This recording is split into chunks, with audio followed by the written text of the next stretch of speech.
Nesse caso, eu vou te contar a história do Jeff Machado, o que aconteceu com o ator que foi encontrado dentro de um baú concretado a 2 metros de profundidade no terreno de uma casa. Então eu juntei basicamente a cronologia dos fatos, o que sabemos até agora, quem são os principais suspeitos e as possíveis motivações desse crime. Então, se você quiser entender um pouco mais essa história, que está em andamento, é um caso que está muito recente na mídia, então a mídia está em cima acompanhando. Com cada atualização eu estou também acompanhando aqui. Eu juntei justamente essa cronologia dos fatos para poder te apresentar o caso, para que você consiga entender e acompanhar o que está acontecendo. Hello, maravilhosos! Sejam bem-vindos a mais um vídeo aqui no canal. Se você gosta de vídeos sobre mistérios, teorias e casos reais, você vê o canal certo. Então já se inscreve aí embaixo para não perder os próximos vídeos. Também já deixa eu curtir agora no início desse vídeo porque me ajuda muito. E também me segue nas minhas outras redes, porque lá a gente consegue ter um contato muito mais próximo. Bom, recado dado, então vamos para o caso de hoje.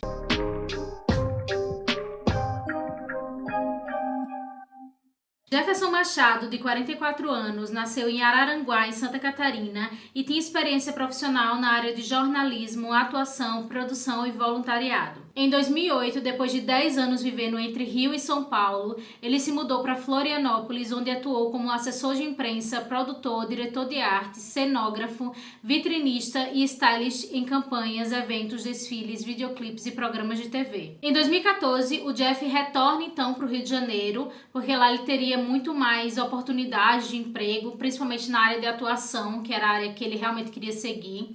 E em março de 2022, ele pega um papel na novela Reis, na Rede Record. Então ele consegue esse papel como um soldado Filizeu, era o personagem que ele fazia nessa novela. Além dos seus trabalhos na televisão, de produção e como ator, ele tinha uma outra paixão, que eram os seus cachorros. Ele tinha 8 cachorros da raça Setter, então ele era extremamente apaixonado por esses cachorros, ele fazia tudo, ele cuidava muito bem, parecia que ele cuidava até como se fossem filhos dele, então ele realmente tinha essa paixão, principalmente por essa raça, né? Então a raça bem específica de cachorros que ele tinha uma paixão absurda. No dia 19 de janeiro de 2023 é o aniversário do Jeff, então ele entra em contato com os amigos dele, com os familiares lá de Florianópolis.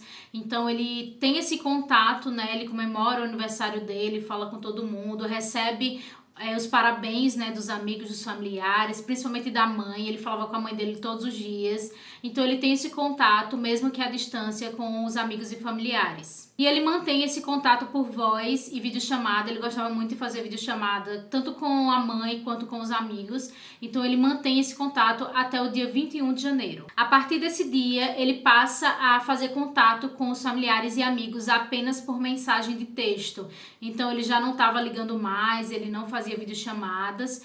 Então ele realmente só estava conversando com os amigos por texto. Inicialmente isso foi um pouco estranho para os familiares, principalmente para a mãe dele, porque o Jeff muito dificilmente conversava por texto, ele sempre preferia estar ligando, fazendo videochamada, principalmente com a mãe dele, mas ela seguiu o contato com ele. No dia 29 de janeiro, o Jeff ele manda uma mensagem para a mãe dele dizendo que viajaria para São Paulo para tentar um novo personagem, e nesse processo ele ficaria na casa de uma amiga dele. Então essa praticamente foi a última mensagem do Jeff para a mãe dele. De acordo com o que a mãe de Jeff contou em algumas entrevistas sobre essas mensagens, as últimas mensagens que ele mandou, ela conta o seguinte, abre aspas: ele escreveu que passou em Aparecida, rezou e ficou no apartamento dessa amiga, contou que foi trabalhar no outro dia e se apresentou, que o pessoal gostou de uma sugestão que ele deu, falou também que deixou cair o celular no vaso e por isso não estava conseguindo fazer chamada de vídeo, tudo se justificando, fecha aspas. A mãe do Jeff achou muito estranho esse comportamento do filho dela, de só querer mandar mensagens de texto,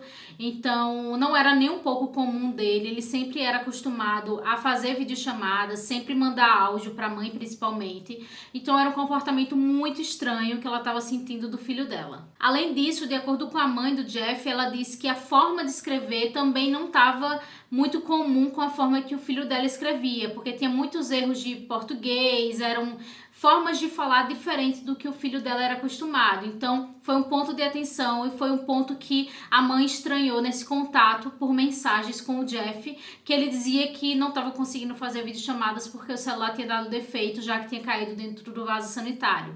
Então ela achou muito estranho essa forma de conversar dele, ele não aceitava ligação, ele não fazia videochamada, era só realmente por mensagem de texto e tinha esse ponto de que tinha muito erro ortográfico. Então ela achou muito estranho porque o filho falava muito certo, escrevia tudo muito certo, então não era comum dele ter alguns erros de português na escrita. Então no dia 31 de janeiro, a ONG Indefesos recebe a notificação para fazer o resgate de alguns cachorros que estavam soltos pelas ruas. E quando eles chegam lá, eles resgatam os cães e de imediato eles conseguem identificar que são os cachorros do Jeff, justamente porque os cachorros tinham chips. E esses chips estavam registrados no nome do Jeff Machado. Então, eles conseguiram rapidamente identificar de quem eram aqueles cães. Os cachorros do Jeff, eles eram cães da raça Setter. Então, é uma raça que é bem restrita no Brasil, uma raça que é inclusive cara e é bem específica. Então, geralmente os donos de cachorros que têm raças muito caras, eles preferem colocar microchips nesses cães justamente para poder identificar caso eles se percam e também para poder ter essa rastreabilidade dos animais. Então, o Jeff fez isso quando adquiriu os cães dele, todos eles eram chipados e por causa disso foi fácil identificar que ele era o dono. Dos 8 cachorros que o Jeff tinha, apenas 5 conseguiram ser resgatados, porque um acabou morrendo, atropelado, um outro estava numa situação muito grave de desnutrição e com algumas doenças, e um outro não foi mais encontrado. Então, apenas 5 foram encontrados e esses 5 foram colocados para adoção. Então, eles foram adotados por outras famílias. Esse foi um comportamento que gerou muita desconfiança da família, porque o Jeff ele era muito apaixonado pelos cachorros dele. Ele nunca colocaria os cachorros em situação de maus tratos, ele jamais abandonaria esses cachorros. Então foi um ponto de muita atenção de que algo estava errado, porque não era um comportamento comum do Jeff. Paralelamente a isso, o Jeff ele já tinha parado de responder desde o dia 29, que foi o último contato dele. Então os familiares ficaram muito preocupados e acabaram indo na delegacia para fazer uma denúncia de pessoa desaparecida. E aí o caso começou a ser acompanhado pela Delegacia de Descoberta de Paradeiros. No dia 7 de fevereiro, o Jeff ele acaba postando no Instagram dele uma mensagem como se fosse uma mensagem de despedida. Então também foi um comportamento bem estranho, porque o Jeff tinha muitos amigos, ele era muito amparado pela família, então ele simplesmente lançou uma mensagem no Instagram como se ele tivesse prestes a sumir. A mensagem dizia o seguinte, abre aspas, não estou bem e preciso ficar em paz. É difícil seguir lutando sozinho, sem apoio da família e desacreditado por todos. Eu tento, mas o vazio fica cada vez maior e eu preciso ficar em paz. Quero me desculpar com todos que envolvi direta e indiretamente nessa confusão. Quero pedir perdão de todo o meu coração para ti, mãe. Eu te amo. Vou ficar em paz agora. Fecha aspas. Essa foi uma mensagem muito suspeita também para os familiares e amigos, porque o Jeff, como eu disse, ele era muito parado, ele tinha vários amigos, ele era muito próximo à família, apesar de morar distante. Então não fazia muito sentido essa mensagem de que ele estava sozinho, enfim. Então foi muito estranho também para os familiares essa mensagem, como se fosse uma mensagem de despedida que o Jeff lançou no Instagram dele. Então após 4 meses de investigação, em 22 de maio de 2023, o departamento que investigava o caso acabou encontrando os restos mortais do Jeff. O corpo do Jeff foi encontrado com as mãos e pés amarrados com fita adesiva. Havia também um pano em sua boca e um fio de telefone em torno do seu pescoço. Por esse motivo, a polícia suspeitava que Jeff teria morrido por asfixia ou estrangulamento devido à presença de suco. Além disso, o corpo do Jeff ele foi encontrado queimado e amarrado. Ele estava dentro de um baú que foi enterrado a 2 metros de profundidade e também foi concretado no terreno de uma casa que ficava em Campo Grande, lá na zona sul do Rio de Janeiro. De acordo com a investigação, foi constatado que o baú que o Jeff estava enterrado também era um item da casa dele. Então, isso acabou abrindo uma atenção para a polícia de que provavelmente o envolvido nesse crime tinha fácil acesso ao convívio do Jeff. Então, provavelmente era alguém que conseguiria estar na casa dele ou entrar na casa dele com uma certa facilidade para que esse item ele pudesse ter sido subtraído para que o corpo fosse escondido. Por causa disso também a polícia acabou constatando que na verdade o Jeff não morreu na casa que ele foi enterrado e que provavelmente ele teria morrido na casa dele. Justamente naquele momento a pessoa teria colocado o corpo no baú e teria retirado da casa do Jeff para essa outra casa em Campo Grande. O laudo da necropsia não conseguiu identificar a exata causa da morte do ator e, de acordo com o IML do Rio de Janeiro, o resultado do exame foi indeferido devido ao estado de decomposição do corpo do ator. De acordo com a linha da investigação da polícia, o Jeff ele teria morrido justamente depois de ter descoberto que foi vítima de um estelionato. Já os familiares do Jeff acreditam que o crime aconteceu porque um novo suposto amigo que entrou na vida do Jeff teria se aproximado dele por interesse. Essa teoria dos familiares acabou sendo reforçada porque, de acordo com algumas pessoas, o Jeff estaria com um novo amigo e esse amigo ele teria passado a frequentar a casa do Jeff e esse amigo também teria prometido ao Jeff que ia ajudá-lo a vencer na vida. Então a polícia começou a considerar esse novo suposto amigo como sendo o principal suspeito do crime, mas a polícia também considera que o crime não foi realizado por apenas uma pessoa, mas que poderia ter sido realizado por umas 3. Na quinta-feira, em 25 de maio de 2023, a mãe do Jeff ela comenta em uma entrevista que o filho pode ter sido enganado por pessoas que prometeram a ele uma vaga em uma novela da Globo. Segundo ela, os responsáveis pelo crime, eles teriam tido interesse no Jeff, teriam se aproximado dele justamente com essa proposta na TV Globo, mas que na verdade eles queriam se apoderar dos bens do ator. Então o carro, a casa, alguns bens em dinheiro que o Jeff iria receber de uma causa que ele estava esperando.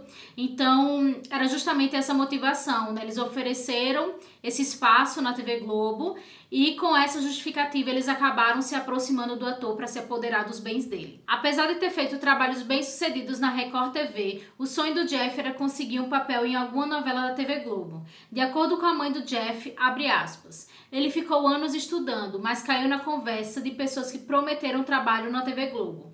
Ele acreditou nesses falsos amigos que o induziram a acreditar que ia conseguir pagando dinheiro. Ele foi enganado, totalmente enganado. Morreu pensando que ia entrar na Globo. Fecha aspas. A mãe do Jeff ainda conta que pouco antes dele desaparecer, o Jeff tinha contado que inclusive já tinha data marcada para estrear. Então ele já ia começar as gravações da novela que ele teoricamente iria participar em fevereiro.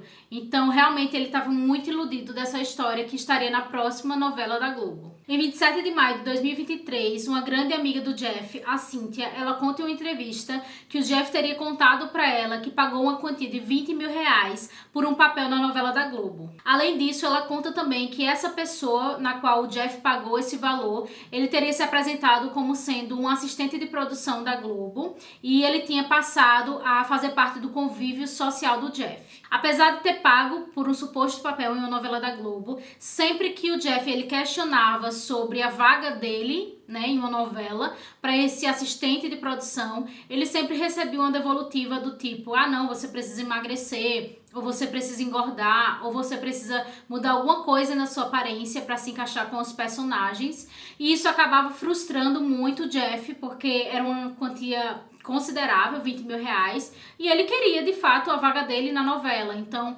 ele sempre tinha essa devolutiva frustrada de que o momento dele não tinha chegado. Apesar de estar muito chateado com a situação, a Cíntia comenta também que mesmo assim o Jeff ele ficava na esperança de que ele entraria na novela e caso ele não entrasse ele receberia o dinheiro de volta. Então ele ficava aguardando ansiosamente, tentando se adequar aos possíveis personagens que ele poderia pegar, justamente esperando essa vaga aparecer para que ele pudesse entrar na novela. Porém, a Cíntia, ela acredita que o crime pode ter acontecido porque o Jeff ficou sem paciência já de tanto esperar, de tanto ter devolutivas negativas a respeito do papel dele e provavelmente ele pediu dinheiro de volta, né, o investimento que ele fez para que ele fosse ressarcido e provavelmente a pessoa negou. Então o Jeff ele acabou ficando muito irritado com isso e começou a ameaçar de que se o dinheiro não fosse devolvido ele ia contar para todo mundo o que estava acontecendo.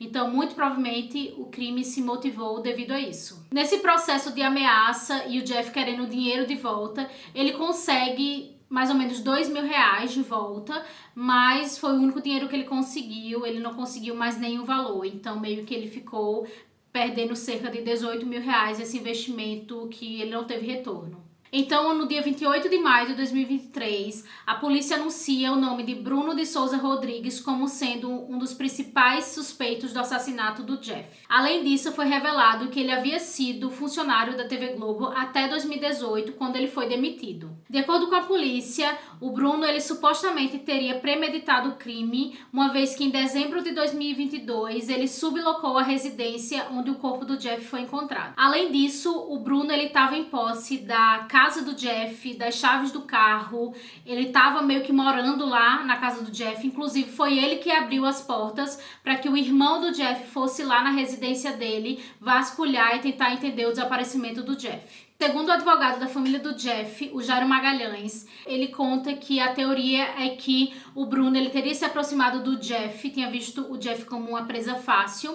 informando que fazia parte da assistência de produção da Globo e prometendo um papel para o Jeff desde que ele pagasse uma quantia de 20 mil reais. Porém, tudo indica que o crime não foi cometido apenas pelo Bruno, porque o Jeff ele era um homem muito alto, muito grande, então não teria muita possibilidade de uma só pessoa derrubar ele, fazer tudo com o que fez no corpo, colocar num baú e levar para uma outra casa.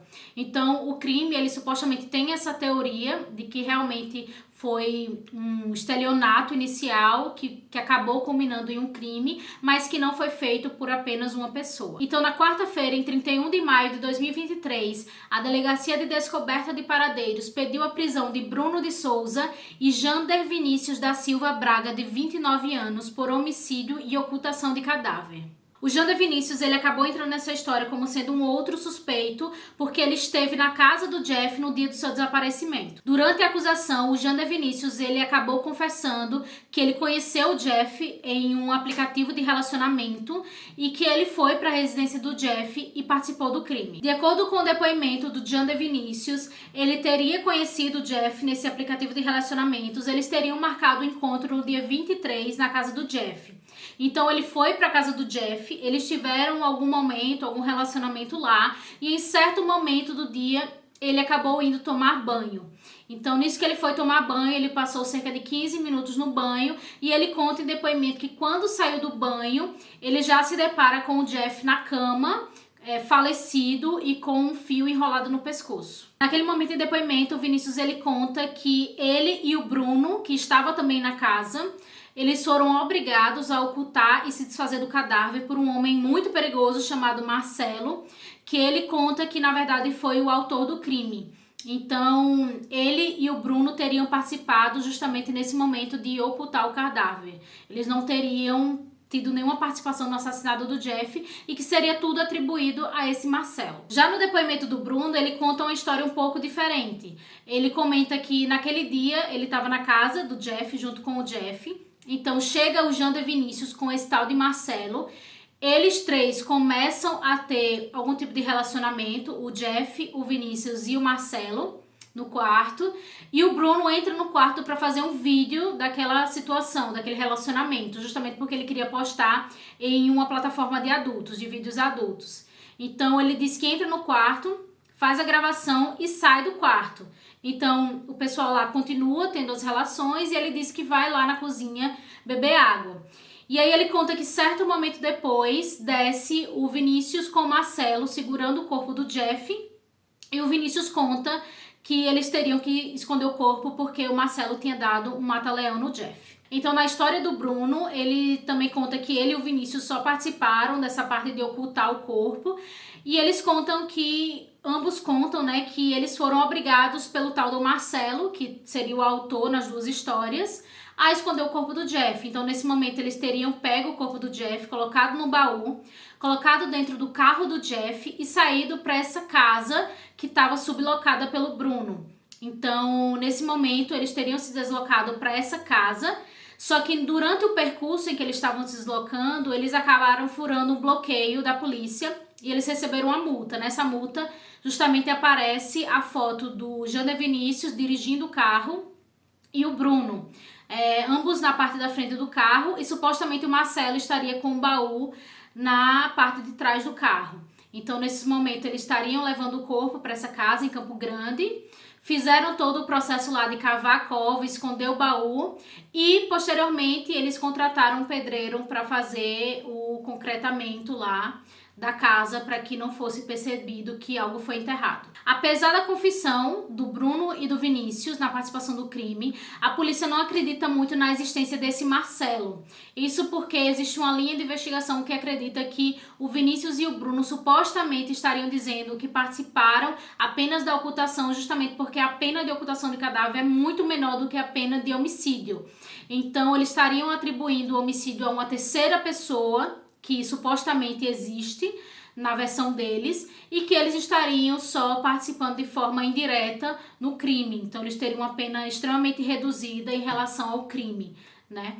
Então a polícia suspeita que esse Marcelo na verdade não existe e que foi um meio de tentar contornar a situação para que eles peguem uma pena menor. Então, depois da confissão, o Vinícius e o Bruno tiveram a solicitação de prisão preventiva junto com a justiça. Então, na manhã de sexta-feira, 2 de junho de 2023, o Jander Vinícius ele é preso pela polícia, justamente nessa solicitação de prisão preventiva. Já o Bruno ele segue foragido.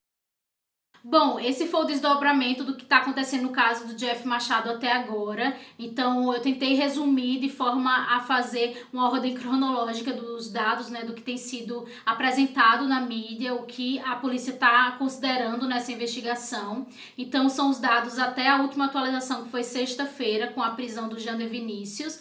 Porém, o Bruno ele ainda segue foragido, então provavelmente a gente vai ter ainda alguns desdobramentos a respeito dessa história, algumas atualizações. Então, provavelmente, esse é apenas o primeiro vídeo dessa linha de investigação desse crime do Jeff Machado. Então, provavelmente, nos próximos vídeos eu vou estar atualizando esse caso. Então, não esquece de se inscrever para não perder os próximos vídeos. Já deixa o curtir se você não deixou lá no início. E também me segue nas minhas outras redes, porque lá a gente consegue ter um contato muito mais próximo. Espero que você tenha entendido mais ou menos o que aconteceu nesse caso e eu te espero no próximo vídeo.